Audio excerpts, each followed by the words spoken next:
You have to have a level of, I don't give a fuck. Because if you start to care what people think, then all of this is gonna go away. The audience sees us as creatures, but we don't see ourselves as creatures.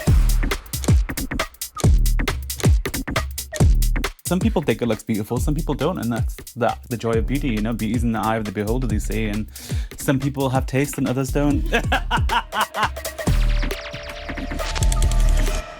I want to see myself as an avatar. I want to just feel what it's like to feel like red skin. Et si l'élégance, aujourd'hui, ça ressemblait à ça? Alors que dans les Fashion Week, la mode prend un tournant conservateur, avec un retour de la maigreur et des coupes sobres, des artistes défendent une beauté libérée de toutes les normes humaines.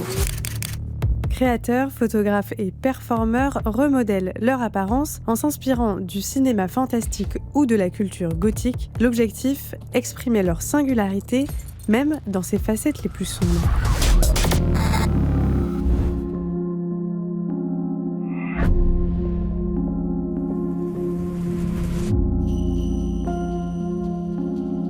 I think it all stemmed from this idea that we didn't really feel like we belonged in our environments and we didn't feel like we were understood, and there's a connection to sort of an alien-esque vision that we had that was linked to trying to understand what it meant to be human for us.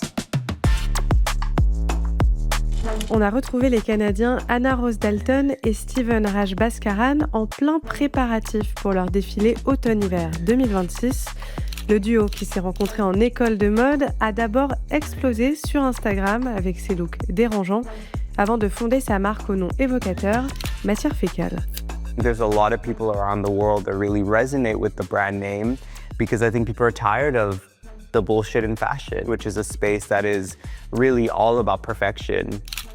It does not mean something very pretty, but at the same time, I think what we like to show and what we believe is beauty is within everything.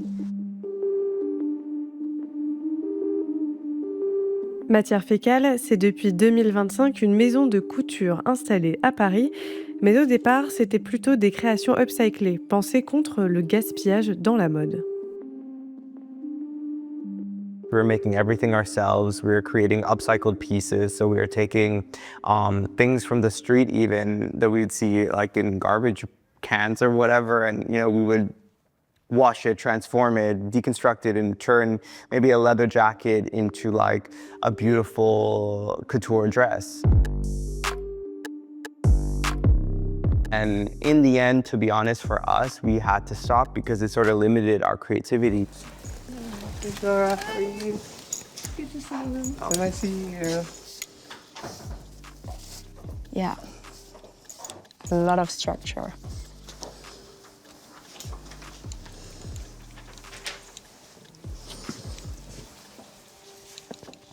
Maybe also we can measure the bow proportion because it looks nice on her. So maybe, Julia, if you can write that the actual fold of the bow is like 36. 36? And then we'd need probably like times 2, 75.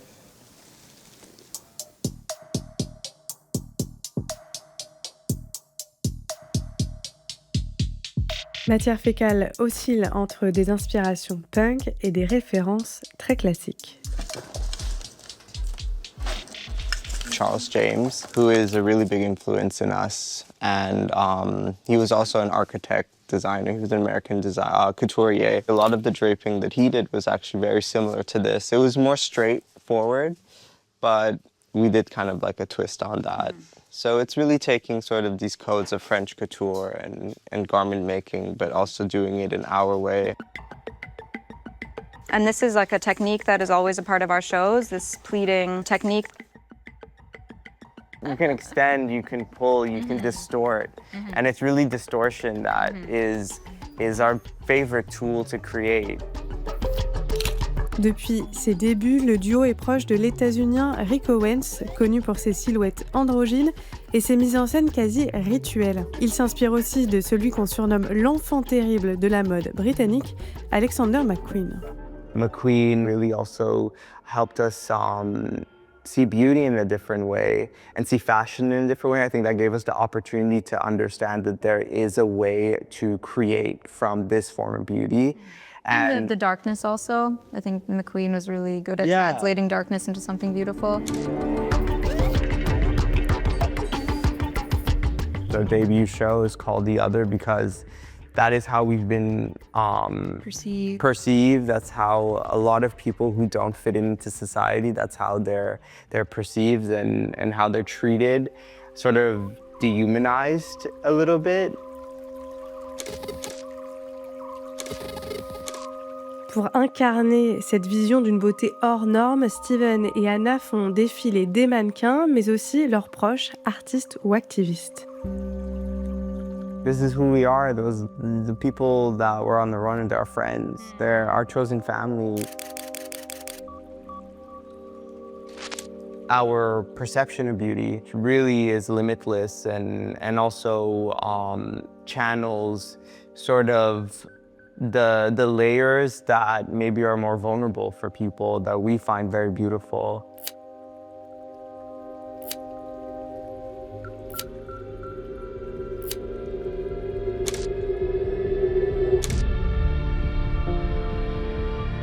Once you grow up with that amount of shame and that amount of othering, people make you feel like an alien, like you don't fit in. They make you feel like you're weird or different. I'm just expressing the feelings that the world made me feel.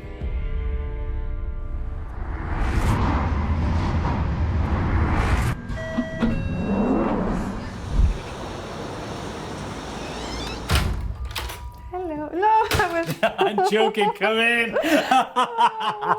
You scared me. I'm sorry. Lewis G. Burton est DJ, musicienne, amie du duo Matières Fécales. C'est aussi une figure de la lutte pour les droits des personnes trans et intersexes au Royaume-Uni. I get called mother quite a lot by the kids in the scene. I'm seen as quite a maternal figure to a lot of different people, queer and trans people here in London, across the world. I always loved being pale because I'm a goth at heart. I'm a big, massive emo. A lot of people that I admired always had a pale face. And I was never allowed to be a goth and wear makeup when I was like in my teens, or like at least my early teens. So Your parents didn't want you? No, they stopped me from wearing makeup and listening to Marilyn Manson. So I guess that part of it is about reclaiming my teenagehood, my childhood. Lewis a créé la soirée Queer Inferno, rendez-vous d'une nouvelle scène gothique londonienne qui préfère la techno au post-punk des années 1980 et qu'on vous a déjà présenté dans un épisode de Tracks. Growing up in Newcastle, where I'm from, especially in the 90s and early 2000s, there was no queer people on TV, no queer or trans people, and I think as a result of that, there was nobody in the village that I grew up in who was queer or trans, and I think just not having that visibility made me feel really alone and ashamed of who I was. It feels authentic for me because this is how the world made me feel growing up as a teenager. It's not like I'm putting on a costume.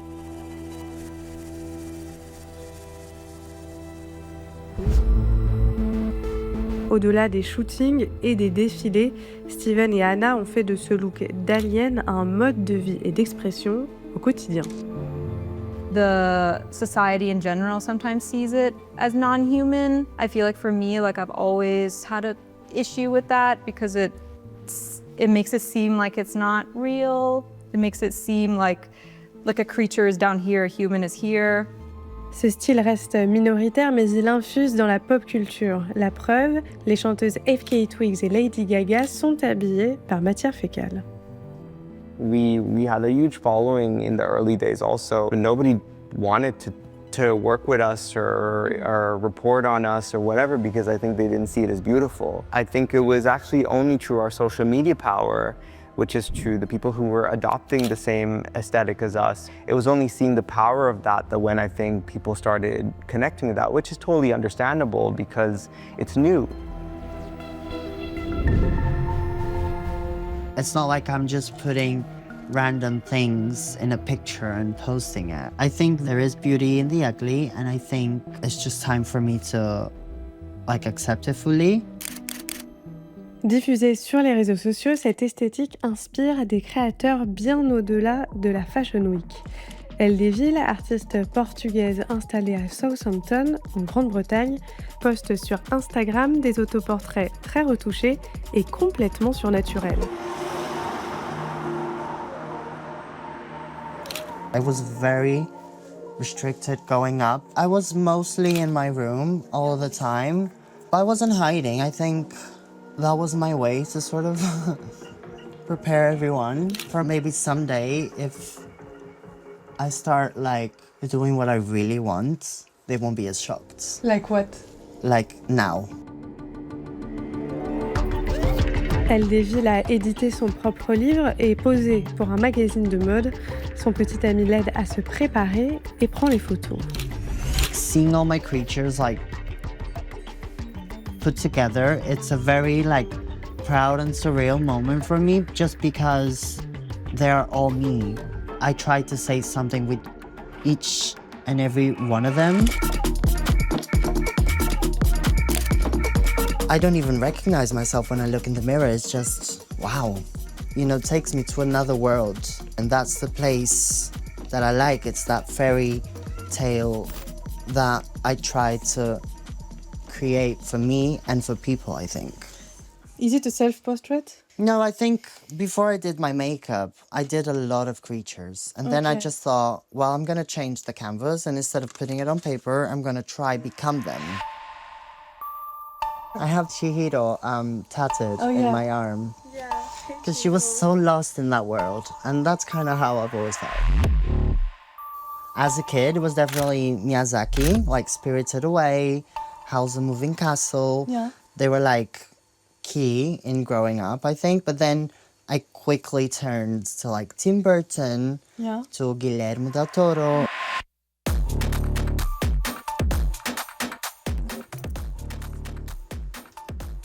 Okay.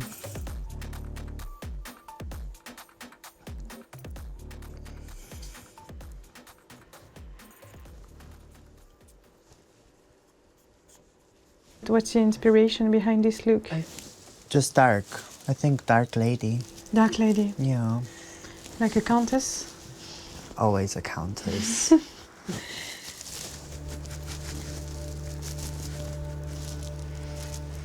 I'm just letting another side of me come out.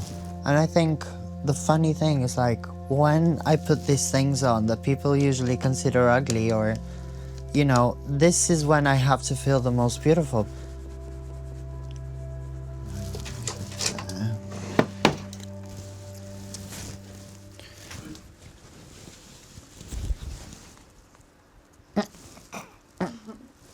Aww.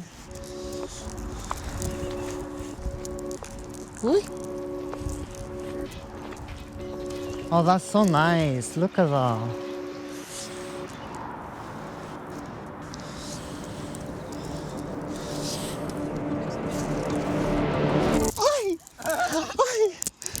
Fucking hell. I think every single creature that I have done has helped me somehow. Obviously, when you add the alienation, like the imposter syndrome, it's just like, I think that really comes out in my creatures, whether they don't have eyes, they don't have a mouth, you know, or they can be just the weirdest, because that's how I feel sometimes.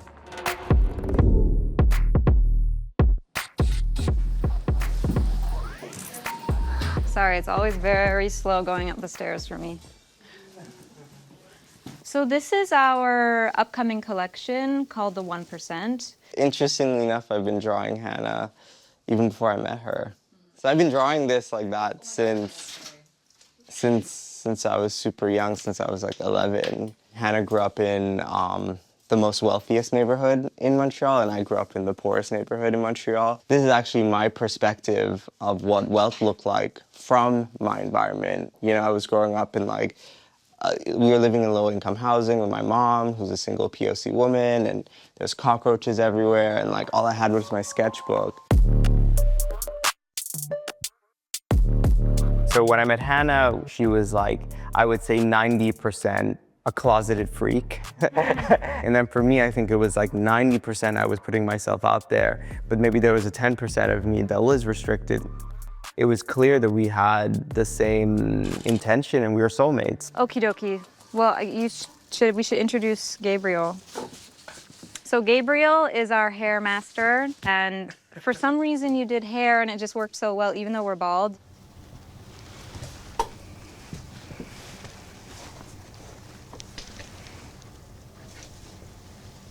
Du blazer. If you put your hand here, I can just kind of take it out as much as I want. See that? So we can make it a bit bigger. Yeah. Hannah went to a really private school. All-girl private school for the first 12 years. So I never had, because I was in a uniform, I never had a chance to actually find my expression. I couldn't even, paint my nails, or your hair had to be a certain way, your length of your skirt a certain way. So even when I finished those 12 years, I was only starting to find myself at, I guess you're like 17 when you leave high school. I couldn't grow my hair back, I love being bald. It has to be very you see now it's starting to look like Hillary Clinton, conservative. Right? We were just searching so badly to erase our human features actually, and that's where the eyebrows came off, that's where the hair came off, that's where the makeup and the shoes and all of that. And funny enough, I think it was only a couple of years later when we actually realized how human that is, how human that transformation is. That craving to express yourself is probably the most human thing you can do.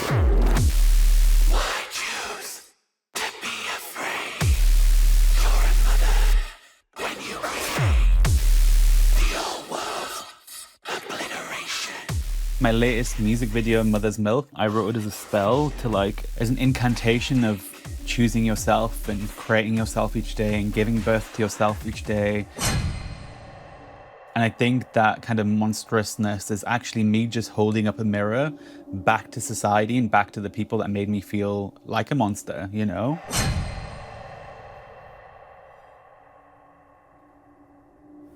Hello. Do you also have some inspirations from villain characters? Oh my God, 1000%. Growing up, Ursula was my icon. Ursula was mother. And later finding out that Divine inspired the design of Ursula, it was even more iconic. There was never any plus size representation, and Ursula was that for me. Lewis s'inscrit dans tout un héritage de figures des nuits underground, comme les New Romantics du Londres des années 1980 et les club kids new-yorkais connus dans les années 1990 pour leur look complètement libéré des normes de genre. It was a mixture of this really gothy, but avant-garde, lots of color, blush, bold geometric shapes, but with the white pale base. They really encapsulated the feelings of shame and loneliness that I felt growing up there in such a physical, visceral way. Hi, baby. Oh, I'll give you a hug. Mwah. Mwah. How are you? I'm good. I'm gonna go home. I know. Connell just told me. Hi, George. How are you? Hey, baby. Mwah. Nice to see you. You too, baby. How are you doing? Good.